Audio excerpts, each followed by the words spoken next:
पे लगी हुई है, न्यूज 18 पे लगी हुई है। जी बिल्कुल, और सब लोग सुन रहे हैं, पूरा परिवार किस तरह खुश है, और वो परिवार जिन्होंने उनकी पूरी पॉलिटिकल जर्नी को देखा है, किस तरह एक आम कार्यकर्ता आज प्रदेश में संगठन की पूरी कमान संभालने जा रहा है, इसे लेकर पूरा परिवार, उसमें उम्मीद भी है और खुशी भी है। गेस्ट पैनल भी हमारे साथ है, परिवार से बातचीत चल रही थी। भुवन जोशी जी, आप क्यों मुस्कुरा रहे थे? ये अच्छा बात है, परिवार को अपना समय देना चाहिए। जितना भी व्यस्ततम समय निकलता है राजनीतिक जीवन में जीते हुए, अपने माता पिता को देना चाहिए। अच्छी बात लगी मुझे, इसलिए मैं मुस्कुरा रहा था कि अच्छी बात है। जो बात अच्छी बात है तो अच्छी बात है। अगर आप भी अपना एक एंकर का काम करती हैं और अपने परिवार को समय देती है उसके बाद, तो ये बहुत अच्छी बात है। आप किसी भी जीवन में हो, अपने परिवार को समय दे, अपने माता पिता को समय दे, ये बहुत अच्छी बात है। सबसे अच्छी बात ये लगी इसलिए मेरी मुस्कान निकलना स्वभाव था। तो अब जिस पीडीए पॉलिटिक्स की बात आप लोग करते हैं, उसके बाद लोकसभा में आपने बीजेपी से ज्यादा सीटें हासिल की। अब कहा जा रहा है कि उन खास सीटों पर फोकस रहेगा जो बीजेपी ने हारी थी, और उसकी पूरी जिम्मेदारी जो है अब वो पंकज चौधरी की होगी, हारी हुई सीटें जीतना, उसके लिए रणनीति बनाना। देखिए, लंबे समय के सामाजिक और राजनीतिक जीवन के बाद मैं जो बात सीख पाया हूँ, ये सीख पाया हूँ कि इस देश को और इस प्रदेश को अहंकार पसंद नहीं। 2024 में भारतीय जनता पार्टी अहंकार के सबसे सर्वोत्तम पायदान पे थी। 400 पार की बात देश में हो रही थी, 80 के 80 की बात हो रही थी। ये देश को और प्रदेश को अहंकार पसंद नहीं है। ये उसको जवाब देने का काम उत्तर प्रदेश की महान जनता ने करा, और माननीय अखिलेश यादव जी का जो पीडीए का विजन है उसको एक्सेप्टेंस मिली। इसके साथ साथ उनकी जो सामाजिक न्याय की प्रतिबद्धता है, उनकी जो जाति जनगणना की प्रतिबद्धता है, उसमें लोगों का जो विश्वास मिला, उसके कारण माननीय अखिलेश यादव जी ने विजय रथ को रोकने का काम करा। हम इसी को लेकर 2027 में जनता की अदालत के बीच में जा रहे हैं।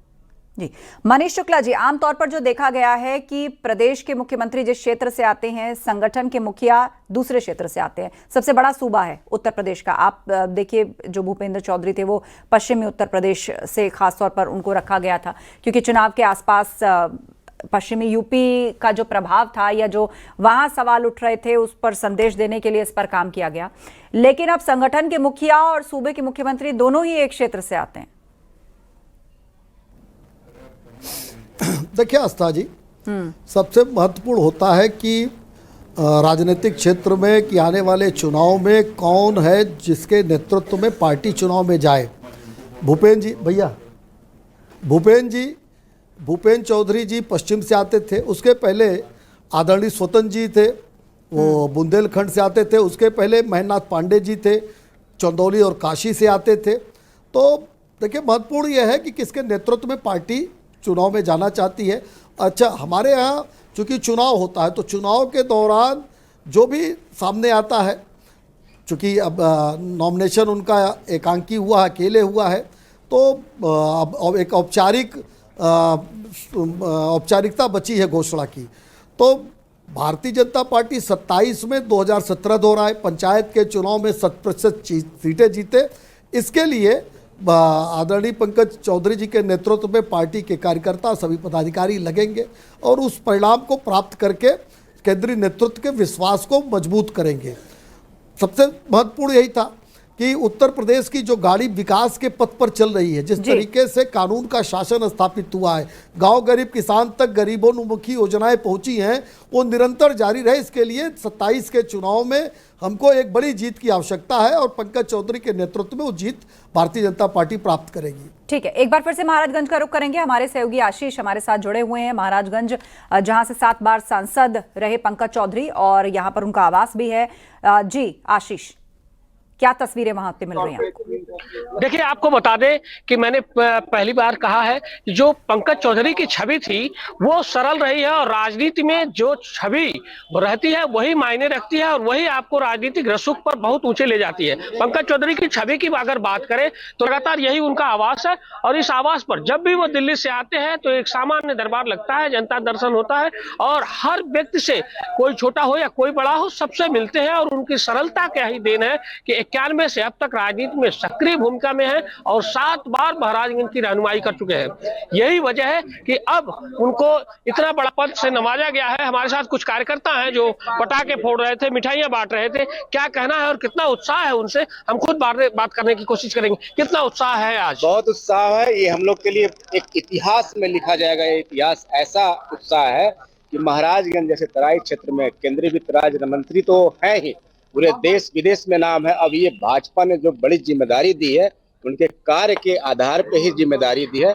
आने वाले जो चुनाव होंगे, 2027 के चुनाव होंगे, ये बहुत ही निर्णायक होंगे। जो इस 2027 के निर्णायक चुनाव होंगे, पंकज चौधरी जी को इतनी बड़ी जिम्मेदारी मिली है, क्या कहना होगा? जी, उनके नेतृत्व में और राष्ट्रीय और योगी मोदी जी के नेतृत्व में, माननीय पंकज चौधरी हम सभी के अभिभावक हैं, जो उनके नेतृत्व में 27 में सपा साफ करके 350 पार हम लोग पूर्ण बहुमत से। कुल मिला के कार्यकर्ता उत्साहित है और पंकज चौधरी के प्रदेश अध्यक्ष बनाए जाने के बाद इस बात की सबसे ज्यादा कयास लगाए जा रहे हैं कि जो भविष्य में जो चुनाव होंगे उसमें बड़ी संख्या में सीटें आएंगी और फिर से प्रदेश की जो कमान होगी वो बीजेपी के पास होगी। यही वजह है। लेकिन पंकज चौधरी के जो शानदार राजनीतिक सफर रहा है, जो उनकी सरलता रही है, उसके बारे में क्या कहेंगे आप? बहुत ही सरल और स्वभाव व्यक्तित्व है। हम सभी के अभिभावक हैं, बहुत ही लोकप्रिय है, उत्साहित भी हैं।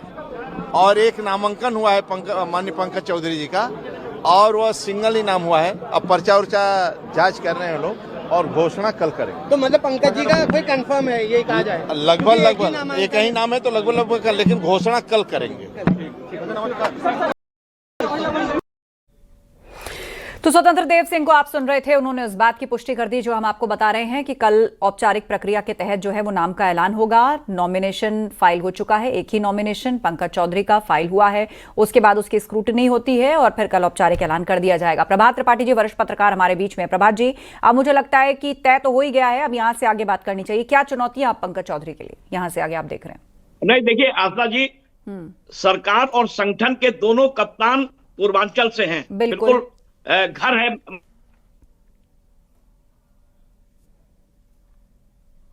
जी, आवाज पहुंच रही है आप तक प्रभात जी? चलिए, लगता है फिलहाल उनका सिग्नल चला गया है। रुक कर लेते हैं। मनीष शुक्ला जी हमारे बीच में है। मनीष जी, यही सवाल आपसे, अब ऐलान ही बस बाकी है, पुष्टि तो लगभग हो ही चुकी है, तो अब यहां से आगे सरकार और संगठन का जो तालमेल है, उसके साथ साथ पंचायत चुनाव और फिर आने वाला जो विधानसभा चुनाव है, उसकी एक बड़ी जिम्मेदारी पंकज चौधरी के। देखिए, निश्चित रूप से अकेला नामांकन है, लेकिन एक विहित प्रक्रिया है भारतीय जनता पार्टी में चुनाव की, नामांकन की और उसकी घोषणा की, उसके अनुसार घोषणा की जाएगी।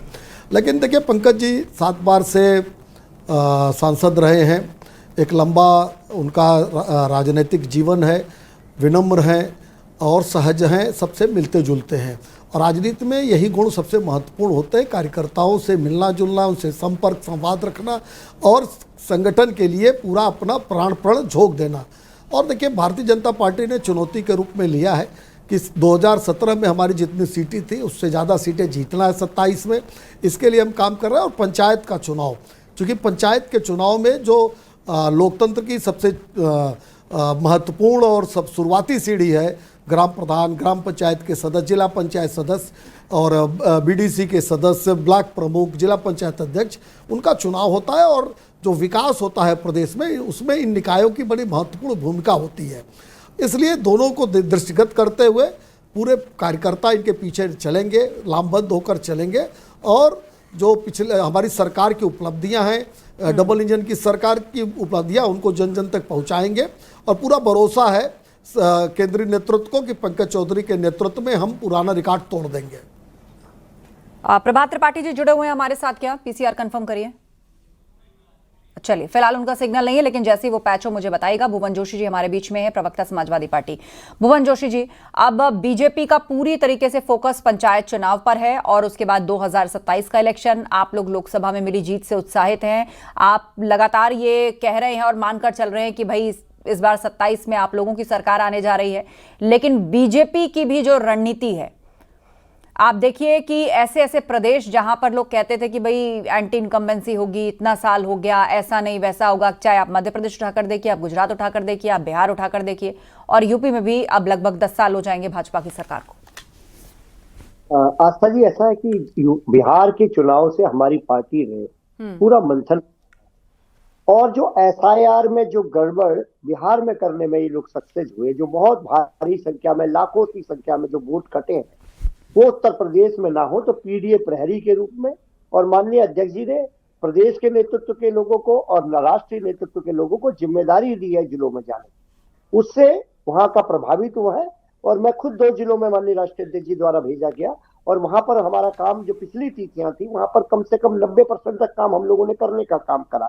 अब समय बढ़ गया है, निश्चित तौर पे हम कह सकते हैं जो माननीय अखिलेश यादव जी ने जिस काम पे पीडीए प्रहरी के रूप में हम सभी कार्यकर्ताओं को लगाया था, उसको हम 100% काम करने का कर रही है। और ये हमेशा राजनीति में हमें अन्य स्टेट से पॉलिटिक्स में सीखने को मिलता है। अब चुनाव कुछ ना कुछ सिखाता है, हम उससे सीखने की कोशिश करते हैं। माननीय अखिलेश यादव जी ने 12 जो चुनाव हारे हैं, 17, 22 और उसके बाद जो 24 में ऐतिहासिक जीत, और ऐतिहासिक जीत ऐसी कि आज तक के समाजवादी पार्टी के हाईएस्ट सीटें लाने का काम करा। तो ये तभी हुआ जब मंथन हुआ है, चिंतन हुआ है, और आगे बढ़ने का काम करा है, सीखने का काम करा है। हम लोग सीखा है। और जो चुनाव आयोग और भारतीय जनता पार्टी के एसआईआर के माध्यम से जो बिहार में गड़बड़ी करी है, वो गड़बड़ी उत्तर प्रदेश में हम नहीं करने देंगे, क्योंकि यहाँ के प्रमुख विपक्षी दल हम लोग हैं। हमारी जिम्मेदारी बनते हैं, और हमारा एक एक कार्यकर्ता पीडीए प्रहरी के रूप में माननीय अखिलेश में काम कर रहा है। और हमें पूरा विश्वास है कि जब हम लोग वहां पर अच्छा अपने लोगों का वोट बनाने का काम करेंगे, तो निश्चित तौर पर भारतीय जनता पार्टी को हराना कोई विषय बड़ा नहीं है। ये हमारे 4 बार की सरकारें बताने को काफी है, 2024 के जो चुनाव उसका परिणाम बताने को काफी है। ठीक है, प्रभात त्रिपाठी जी हमारे बीच में, वरिष्ठ पत्रकार। प्रभात जी, आप डिस्कनेक्ट हो गए थे, मैं चाहूंगी अपनी बात पूरी कीजिए कि यहां से आगे आप पंकज चौधरी के लिए क्या चुनौतियां आप देख पा रहे हैं?